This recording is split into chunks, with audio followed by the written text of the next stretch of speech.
I never thought a simple act of kindness would turn into a legal battlefield with my own neighborhood association. But there I was, standing in my driveway on a freezing February morning in Columbus, Ohio, staring at a certified letter threatening me with daily fines. My name is Nathan Palmer, and I had just set up a warming station in my garage for homeless individuals during one of the coldest winters Ohio had seen in decades.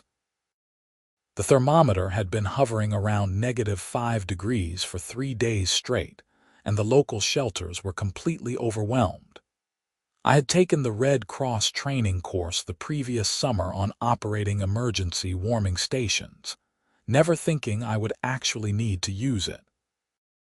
But when the news reported that 2 people had died from exposure in downtown Columbus, something inside me snapped. I had a heated garage, extra blankets, and a coffee maker. It seemed like the obvious thing to do. The sign I put up was simple and professional, following all the Red Cross guidelines. It was a white board with red lettering that read, "Emergency Warming Station Available Red Cross, Certified Open 24/7 during cold weather emergency." I had mounted it on a post near my mailbox, clearly visible from the street. Within the first night, 3 people had taken shelter in my garage. I provided them with hot coffee, blankets, and a safe place to wait out the dangerous cold. The gratitude in their eyes made every bit of lost sleep worth it. That was when Patricia Donnelly entered my life like a hurricane wrapped in a Ralph Lauren cardigan. Patricia was the president of the Meadowbrook Hills Homeowners Association, a position she had held with an iron fist for the past 8 years.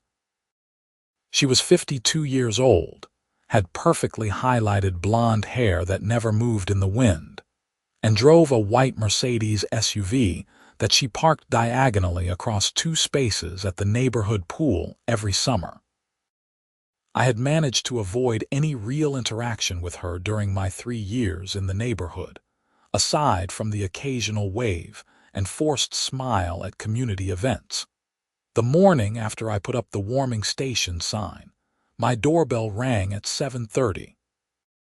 I had been up since 5, helping an elderly veteran named Marcus get connected with the VA services he desperately needed. I was exhausted, running on my 4th cup of coffee, and not prepared for what was about to happen. I opened the door to find Patricia standing there with her phone pointed at my sign, taking photos. She was wearing a cream-colored wool coat that probably cost more than my monthly mortgage payment, and her expression could have frozen the already icy sidewalk even more solid. "Mr. Palmer," she said, not bothering with pleasantries, "I need to speak with you about this unauthorized signage you have erected on your property." I blinked, still processing the formal language at such an early hour. "The warming station sign. It's an emergency measure." "People are dying out there, Patricia." "Mrs. Donnelly," she corrected sharply, "and I am well aware of the weather situation. However, according to Section 7, Paragraph 3 of the Meadowbrook Hills HOA Covenant, all exterior signage must be approved by the Architectural Review Committee at least 30 days in advance. This includes any and all signs, regardless of their stated purpose." I felt my jaw tighten. "You are seriously standing here, in -degree weather, telling me I need permission to help people who are literally freezing to death. I am telling you that rules exist for a reason, Mr. Palmer. If we allow one resident to bypass the approval process, it sets a precedent that undermines the entire structure of our community guidelines." She tapped her phone screen. "I am documenting this violation. You have 24 hours to remove the sign, or you will be fined $50 per day until compliance is achieved. This is a Red Cross certified warming station. I went through official training. This is not some random sign I made in my basement." Patricia's expression did not change. The covenant makes no exceptions for charitable activities or emergency situations. Rules are rules, Mr. Palmer. 24 hours. She turned on her expensive heel and walked back to her Mercedes, which she had parked directly in front of my driveway, blocking me in. I stood there in the cold, watching her drive away, feeling a mixture of disbelief and anger bubbling up inside me. I had dealt with difficult people before, but this was a new level of callousness. I went back inside, pulled up the HOA covenant on my computer, and started reading. She was technically correct about the signage rule. The covenant did state that all exterior signs required advance approval. But as I read further, I found something interesting in Section 12, which dealt with emergency situations and community welfare. It stated that, in circumstances where immediate action is required to protect health and safety, residents may take reasonable temporary measures pending formal review. The language was vague, probably intentionally so, but it seemed like it could apply to my situation. I called my friend Derek, who was a lawyer specializing in real estate and HOA disputes. We had met at a basketball game 2 years ago and had stayed in touch. He agreed to look over the covenant and call me back. Meanwhile, people continued to need the warming station. By the second night, I had helped 7 different individuals. I learned their stories. There was Jennifer, a woman in her 30s who had lost her job and apartment in the same week. There was Robert, a man with mental health issues who had been turned away from 3 shelters because they were at capacity. There was Angela, a teenager who had run away from an abusive home and had nowhere else to go. I made sure she got connected with social services immediately. Each person who came through reminded me exactly why I was doing this, and why Patricia's bureaucratic nonsense was so infuriating. Derek called me back the next evening. Okay, so I have read through everything.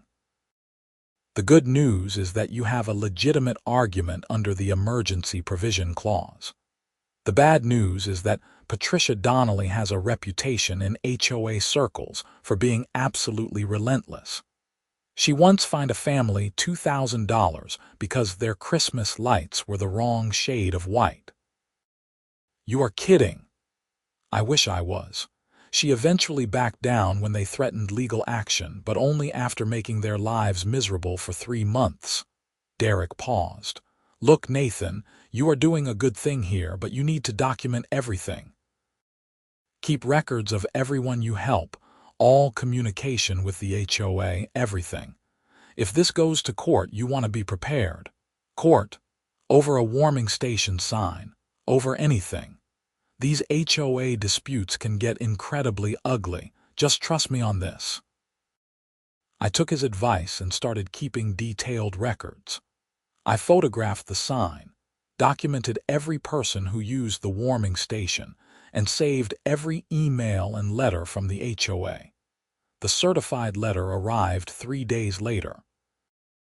It was 2 pages long, written in dense legal language, and it essentially said that I was in violation of multiple HOA covenants, that my warming station constituted an unauthorized business operation on residential property, and that I was creating a nuisance that negatively impacted property values. The fine had been increased to $100 per day, retroactive to the date I first put up the sign. I was now supposedly owing $800, with the amount increasing by the day.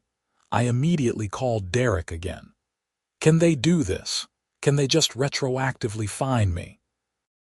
It is questionable.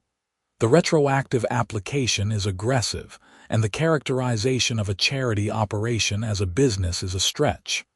But technically, if the covenant gives them broad enforcement powers, they might be able to argue it. He sighed. You need to respond formally. Do not ignore this. I will help you draft a response.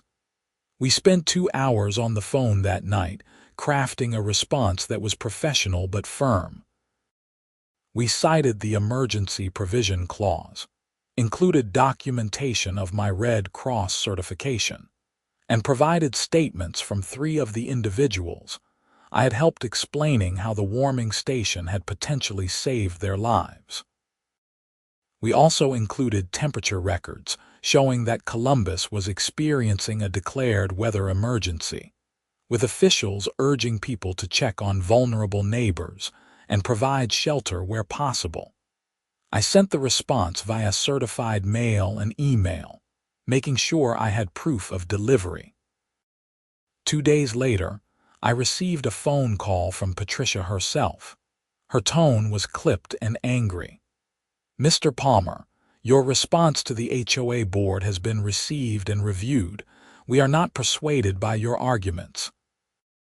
The warming station and the associated signage must be removed immediately, or we will proceed with legal action to enforce the covenants. Patricia, people are using this station every single night. The shelters are still at capacity. What exactly do you expect these people to do? That is not the HOA's concern, nor is it yours beyond being a concerned citizen who can donate to appropriate charities. Operating an unauthorized facility on residential property is not the solution, and it is certainly not your place to unilaterally decide to change the character of this neighborhood. Change the character. I am helping people not freeze to death. You are attracting undesirable elements to our community. Several residents have complained about seeing homeless individuals in the neighborhood. Property values are a serious concern." I felt my temper rising. Undesirable elements. These are human beings, Patricia. They have names and stories, and they deserve basic human dignity. Be that as it may, this neighborhood has standards. Those standards exist to protect everyone's investment. If you want to play savior, do it somewhere else. You have 48 hours to remove the sign and cease operations, or we file for an injunction. She hung up before I could respond. I sat there, gripping my phone, feeling utterly defeated. How had helping people in need turned into this nightmare? That evening, a local news reporter named Michelle Chen showed up at my door. Someone, probably one of my neighbors, had tipped off the media about the situation. Michelle was in her late 20s, sharp and professional, and she wanted to tell the story. "Mr. Palmer, we have heard that the HOA is trying to shut down your warming station despite the ongoing cold weather emergency. Is that true?" I hesitated. Going to the media could escalate things, but it could also bring attention to what was happening and maybe force the HOA to back down. "Yes, that is true. I set up a Red Cross certified warming station to help people during this dangerous cold snap, and the HOA is threatening me with fines and legal action because of the sign. Can you show me the station and the sign?" I walked her out to the garage. Inside, there were currently 2 people warming up, drinking coffee and wrapped in blankets. I had their permission to speak to the media, and both of them agreed to be interviewed, though they asked that their faces not be shown. Michelle's cameraman filmed everything while she asked questions. She interviewed me about my Red Cross training, about why I started the warming station, and about the HOA's response. Then she spoke with the 2 individuals currently taking shelter, who explained how difficult it was to find help during the cold snap and how grateful they were for the warming station. The story aired that night on the 10 o'clock news. The headline was, "HOA Threatens Man Operating Emergency Warming Station." The piece was sympathetic to my side, showing the contrast between people literally trying to survive freezing temperatures and an HOA focused on sign regulations. It ended with Michelle asking Patricia for comment, but Patricia had declined to speak on camera. My phone started ringing immediately after the broadcast. Neighbors I barely knew called to express support. Some offered to help with supplies for the warming station. Others shared their own frustrations with the HOA. A few, however, called to say they agreed with Patricia and that I was bringing problems into the neighborhood. The next morning, the story had been picked up by other local news outlets and was spreading on social media. By afternoon, it had gone regional, with news stations in Cleveland and Cincinnati running their own versions. My phone would not stop buzzing with messages, friend requests, and interview requests. Derek called me around 3 in the afternoon. "Nathan, you need to see this. The National Red Cross office has released a statement." "What kind of statement?" "A supportive one. They are backing you up. They confirmed your certification, praised your efforts, and essentially called out the HOA for interfering with emergency humanitarian work. This is big." I pulled up the statement on my laptop. The American Red Cross had posted on their official website and social media. The American Red Cross supports trained volunteers like Nathan Palmer, who step up during emergencies to help their communities.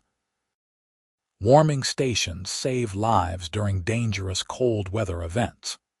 We encourage HOAs and community organizations to work cooperatively with residents providing these vital services, rather than creating barriers to emergency assistance.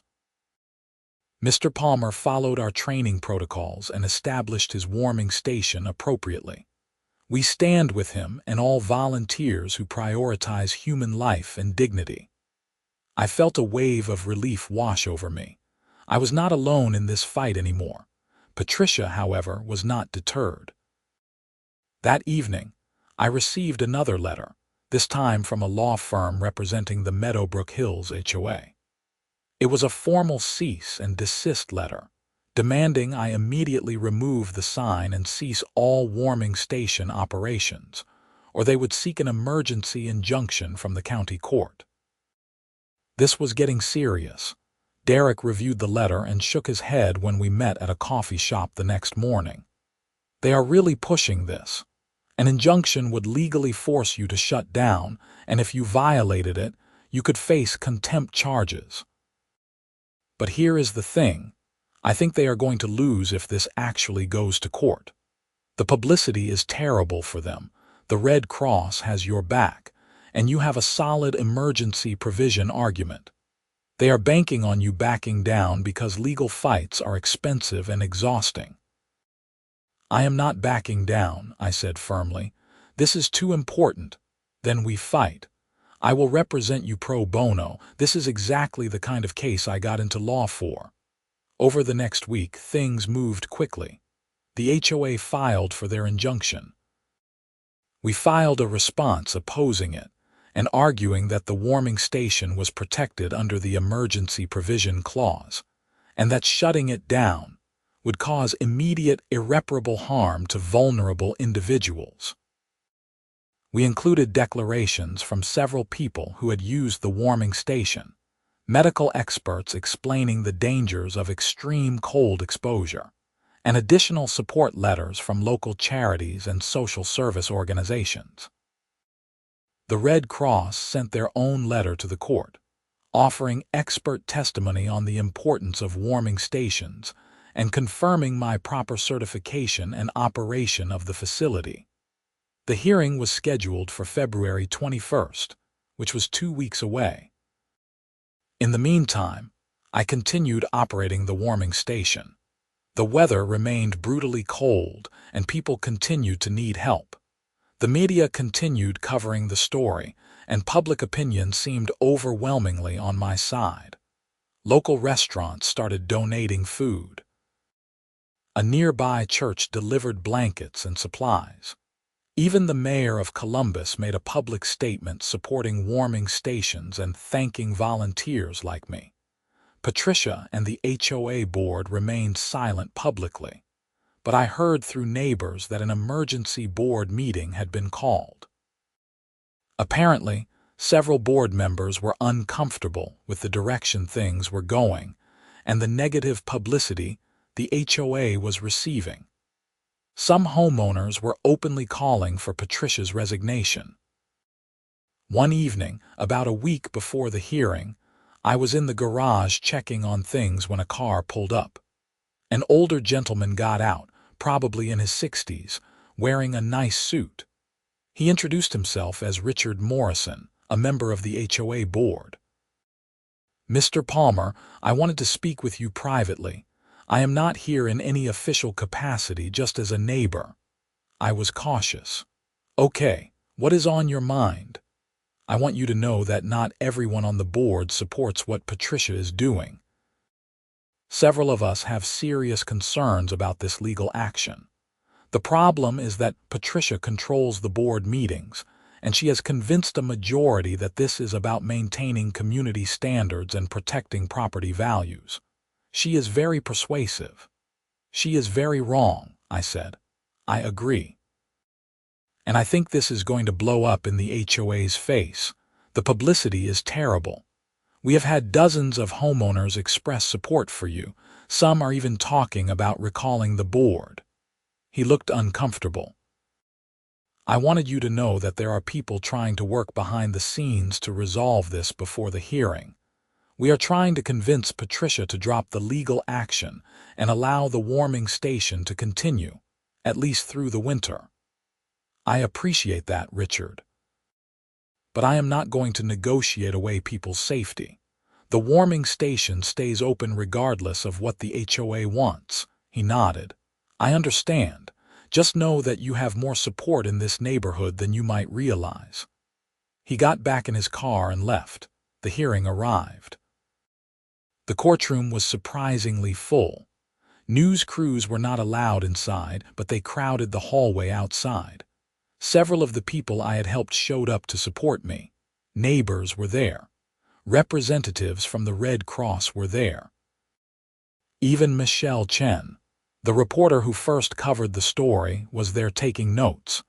Patricia sat at the plaintiff's table with the HOA's attorney, a stern-looking man in his 50s named Gregory Simmons. She looked confident, her expression neutral.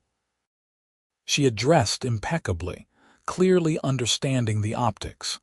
Derek and I sat at the defendant's table. I was nervous but ready. Judge Rebecca Morrison, no relation to Richard, presided over the hearing. She was in her late 40s, had a reputation for being fair but no nonsense, and she clearly wanted to get through this efficiently. The HOA's attorney went first, arguing that the covenants were clear and unambiguous. All exterior signage required advance approval. No exceptions. The warming station constituted an unauthorized commercial or business operation on residential property, which was explicitly prohibited. The activities were attracting non-residents to the neighborhood, creating potential security concerns, and negatively impacting the quiet enjoyment of other homeowners. Property values were at risk.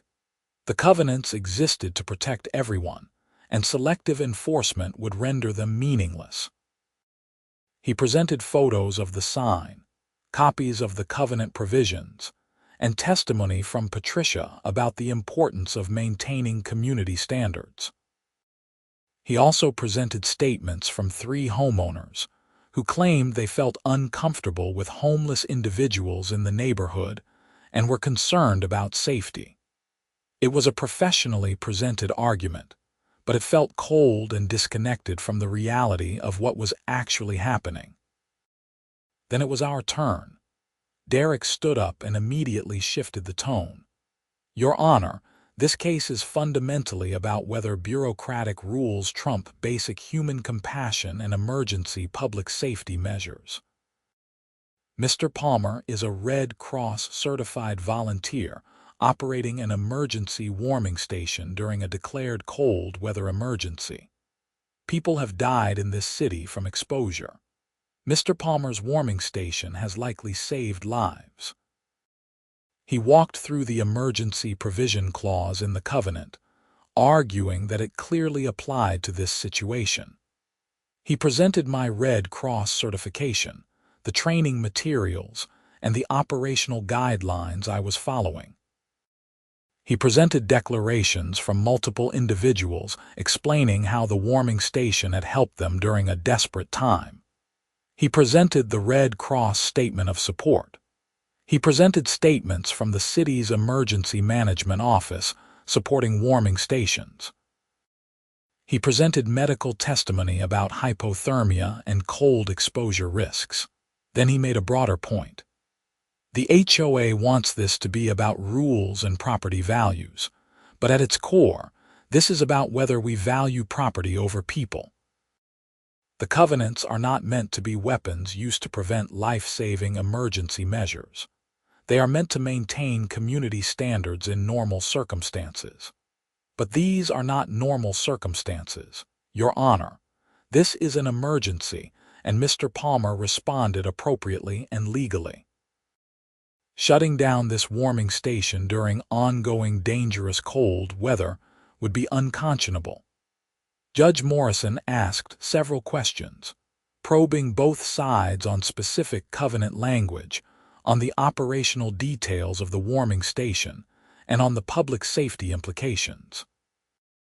Then she asked Patricia directly, "Mrs. Donnelly, are you aware that the American Red Cross has endorsed Mr. Palmer's warming station and confirmed that it meets their standards for emergency operations?" Patricia straightened in her chair. "Yes, Your Honor, but that does not change the fact that he violated our community covenants by erecting unauthorized signage and operating an unauthorized facility. And you are aware that people could potentially die from cold exposure if warming stations like this are not available." "I am aware of the weather situation, Your Honor, but there are official shelters and services for that purpose. It is not appropriate for individual homeowners to take these matters into their own hands in residential neighborhoods, even during emergencies when official shelters are at capacity." Patricia hesitated. The HOA's position is that the covenants must be enforced consistently. Judge Morrison leaned back in her chair, looking thoughtful. After a long moment, she spoke. "I am going to deny the HOA's request for an injunction. Mr. Palmer has presented a compelling emergency necessity defense, and I find that the covenant's emergency provision clause reasonably applies to these circumstances. The warming station appears to be operated safely and professionally, following recognized standards from a reputable humanitarian organization. The public interest in maintaining emergency cold weather services during a declared weather emergency outweighs the HOA's interest in sign regulation enforcement at this time." I felt Derek grip my shoulder in relief. The judge continued, "However, I am going to set some conditions. Mr. Palmer, you will work with the HOA to establish reasonable operational guidelines for the warming station, including provisions to address any legitimate safety or nuisance concerns.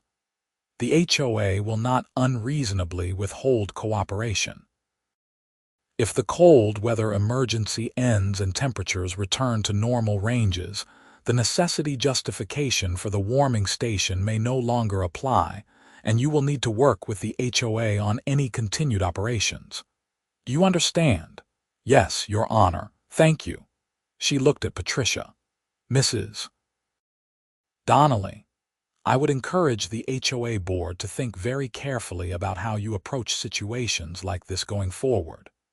Community associations serve important functions, but they are not meant to prevent residents from responding appropriately to emergencies or engaging in humanitarian work. There is room for both community standards and compassion." The hearing was over. We had won. The hallway outside erupted with reporters asking questions. I gave a brief statement thanking the judge, the Red Cross, my attorney, and everyone who had supported the warming station. I emphasized that this was never about fighting the HOA. It was about helping people in need. Patricia left through a side exit without speaking to anyone. The story of the court decision went national that night. It was covered by major news networks, written about in newspapers across the country, and spread across social media. The overwhelming response was supportive. Many people shared their own frustrations with HOAs. Others praised the judge's decision. The Red Cross received a surge in volunteer applications for their warming station training program, but the story did not end there. 2 days after the hearing, I received a call from Richard Morrison again. "Nathan, we need to talk. Something has happened." We met at the same coffee shop. Richard looked tired but also somewhat relieved. "Patricia has resigned from the HOA board, effective immediately." I was stunned. "What? Why?" "Several reasons. The backlash from the community has been intense. We had a special meeting last night, and over 50 homeowners showed up, most of them angry about how the warming station situation was handled. There were calls for her recall. Several board members, myself included, made it clear we were going to vote to drop all fines against you and issue a formal apology." He paused. "Patricia saw which way things were going and resigned rather than face the humiliation of being voted out or overruled." Wow. I honestly did not expect that. Neither did we. But there is more. The board voted unanimously last night to not only drop all fines but to officially recognize the warming station as a community service and work with you to establish it as a permanent resource during cold weather emergencies. We also voted to amend the covenant to include specific provisions allowing for emergency humanitarian operations without requiring advance approval. I felt a genuine smile spread across my face. "That is incredible, Richard. Thank you. Thank you for doing what was right even when it was difficult. You reminded a lot of us what really matters." However, Patricia was not done causing problems. A week later, I discovered that she had been spreading rumors in the neighborhood, claiming that I was personally profiting from the warming station, that I was stealing donations meant for the homeless, and that I had staged the whole thing for media attention. Several neighbors who had supported me suddenly seemed distant or skeptical. I was furious, but tried to stay calm. Derek advised me to document the rumors and where they were coming from. "If she is making false and defamatory statements, you might have grounds for a defamation lawsuit. But you need evidence." I started asking neighbors directly when they repeated rumors to me. Most were reluctant to say where they heard things, but a few admitted that Patricia had called them or spoken to them at neighborhood gatherings. One neighbor, Susan Hernandez, was particularly helpful. She had recorded a phone conversation with Patricia where Patricia made several explicitly false claims about me. "I recorded it because I did not trust her after everything that happened," Susan explained. "She called me trying to get me to sign some petition against you, and she said all these things that I knew could not be true. I wanted proof in case it became important. It became very important." Derek reviewed the recording and several written statements from neighbors about the rumors Patricia was spreading. "This is clear defamation. She is making specific false factual claims that are damaging your reputation. We can send her a cease and desist letter, and if she continues, we can file a lawsuit." We sent the cease and desist letter.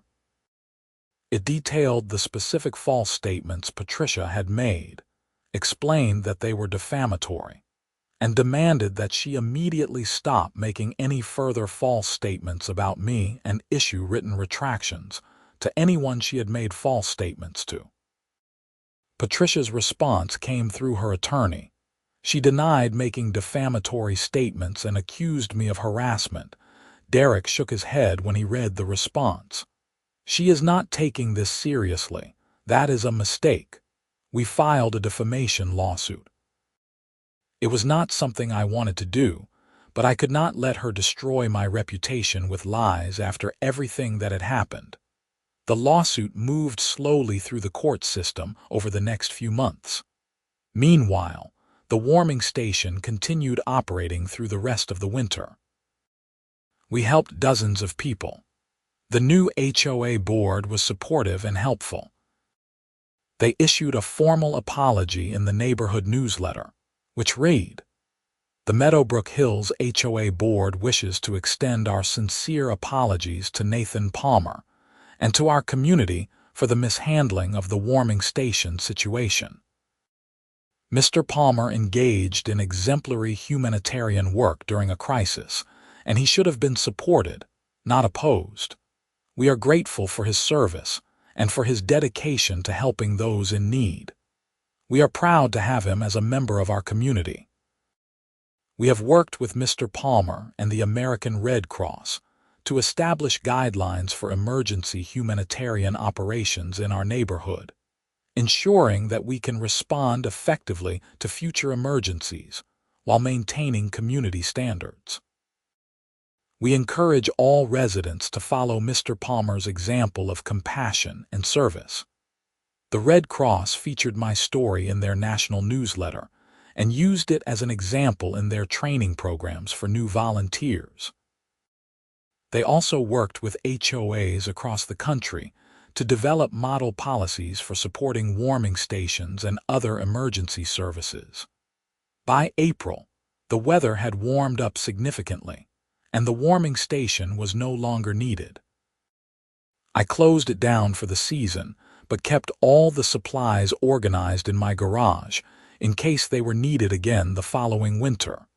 The defamation lawsuit against Patricia went to mediation in May. Her attorney advised her to settle. She ultimately agreed to pay $15,000 in damages, issue a written apology admitting that her statements were false, and agree to a permanent injunction preventing her from making any further defamatory statements about me. The written apology was brief but satisfying. I, Patricia Donnelly, acknowledge that I made false statements about Nathan Palmer regarding his operation of an emergency warming station. These statements were not true, and I should not have made them. I apologize for any harm my false statements caused to Mr. Palmer's reputation. She was required to send copies of the apology to every neighbor she had spoken to with her false claims. I took the settlement money and donated all of it to local homeless services organizations and the Red Cross. By summer, life in Meadowbrook Hills had returned to a peaceful normal. The new HOA board was reasonable and responsive. Patricia had moved out of the neighborhood entirely, selling her house in June. Several neighbors told me they were relieved she was gone, sharing stories of years of petty tyranny and ridiculous enforcement actions. I became more involved in community service work, volunteering regularly at local shelters, and staying active with the Red Cross. The warming station experience had changed me, giving me a clearer sense of purpose and priorities. In October, the Red Cross invited me to speak at their regional volunteer conference in Cleveland. I told the story of the warming station, the legal battle, and the eventual positive outcome. The response was overwhelming.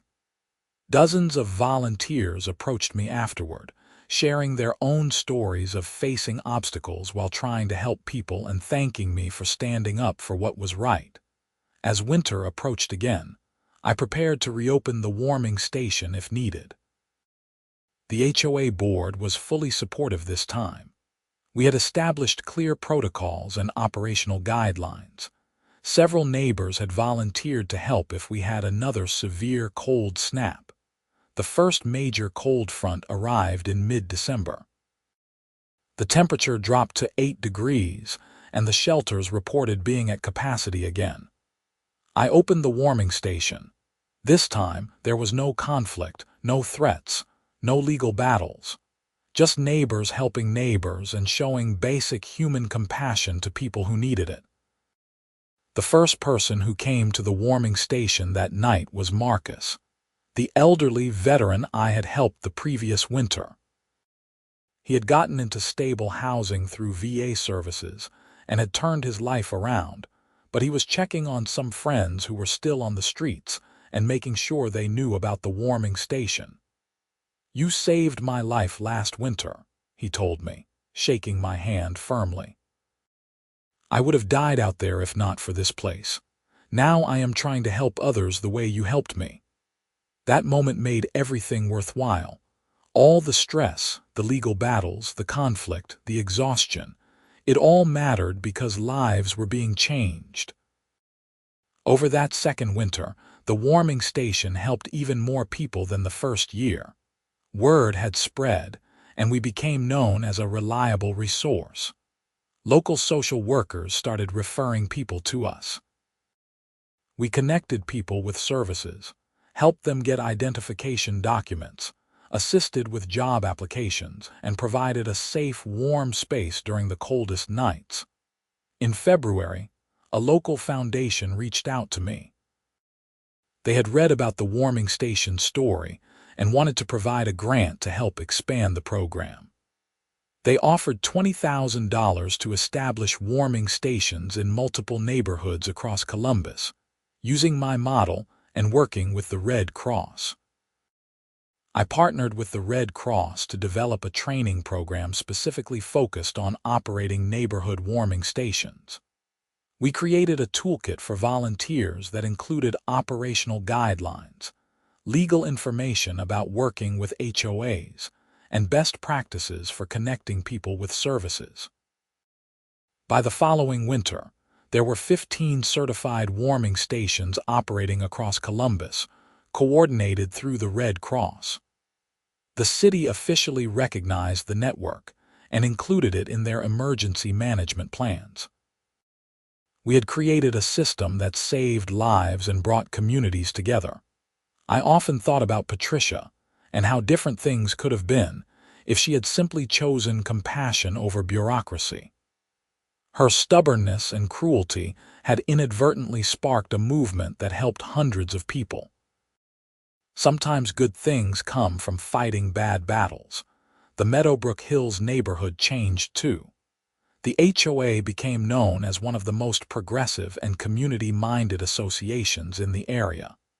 We won awards for our volunteer programs and community service initiatives.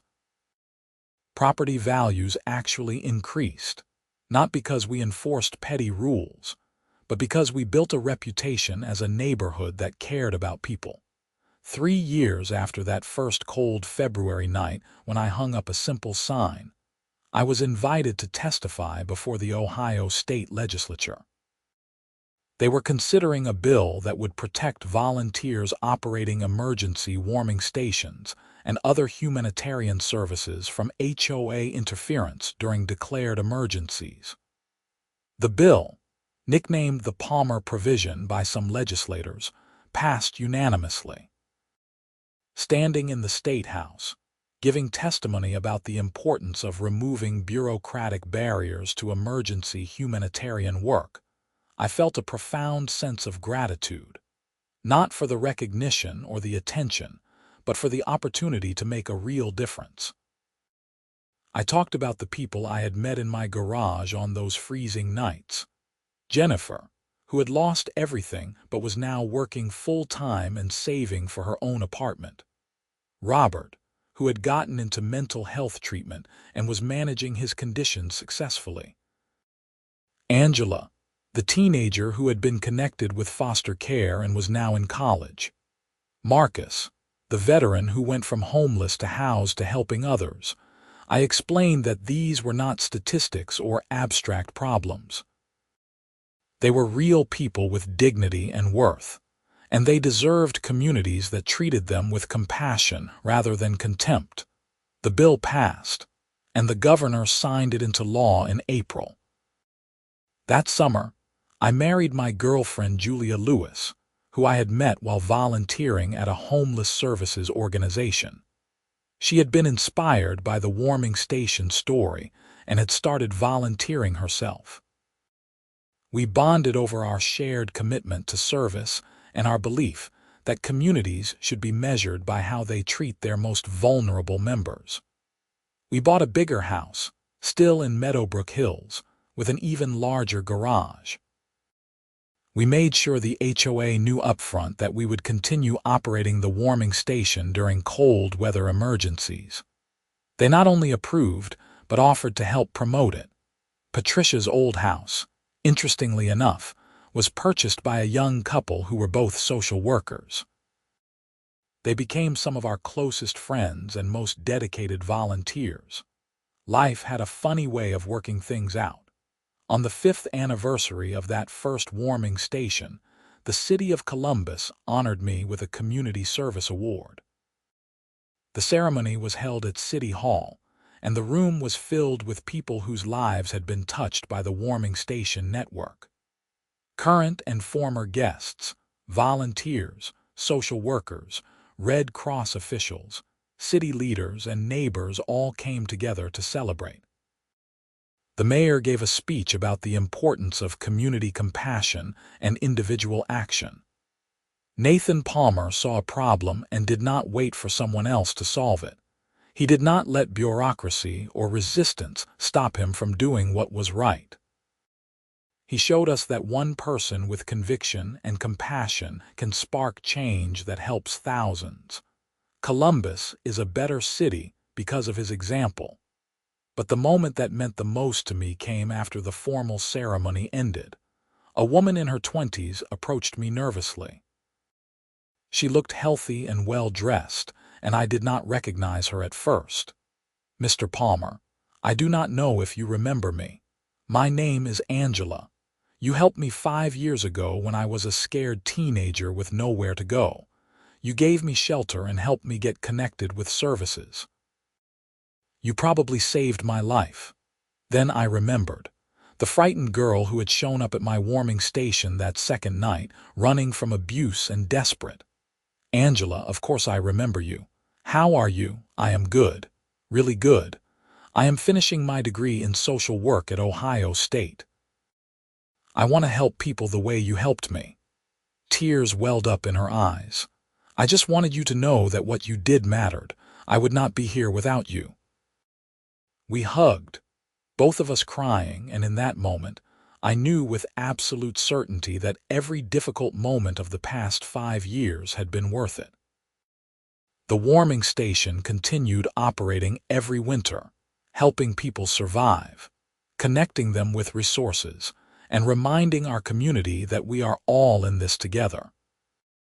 The sign that had caused so much controversy became a symbol of hope, a beacon letting people know that compassion still existed in the world.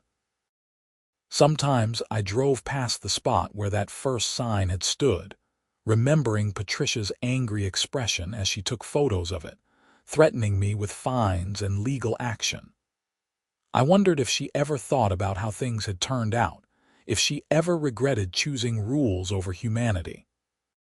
But mostly I thought about the people we helped and the community we built. I thought about cold nights turned warm, about desperation turned to hope, about one small act of kindness rippling out to create waves of change. That simple warming station sign, the one that an HOA tried so hard to ban, had become something much bigger than anyone could have imagined. It became a movement, a law, a network of care that stretched across the city and inspired similar programs in other states. And it all started because I refused to let bureaucracy trump humanity, because I believed that people mattered more than property values, and because I was willing to fight for what was right even when it was hard. The Red Cross apology that Patricia was forced to include in the HOA newsletter, alongside the board's apology after her resignation, remained framed in my office, not as a trophy, but as a reminder that standing up for what is right matters. A reminder that compassion can triumph over callousness. A reminder that sometimes the most important thing we can do is simply refuse to give up when fighting for others. Years later, when people ask me about the warming station story, I always told them the same thing. It was never about the sign or the HOA or the legal battle. It was about seeing people who needed help and choosing to help them, regardless of the obstacles. It was about remembering that rules serve people, not the other way around. It was about building communities based on compassion rather than fear. And it was about proving that one person, armed with nothing but conviction and kindness, can change the world for the better. The warming station still operates every winter. The sign still goes up when temperatures drop dangerously low. And people still find warmth, safety, and hope in that garage in Meadowbrook Hills, because in the end, that is what matters most. Not property values or HOA covenants or perfect neighborhoods, but people. Real people with real needs and real worth, and a community willing to see them, help them, and fight for them. That is the story of how an HOA tried to ban my warming station sign, how the Red Cross made them apologize in their newsletter, and how that conflict sparked something beautiful and lasting that continues to change lives today.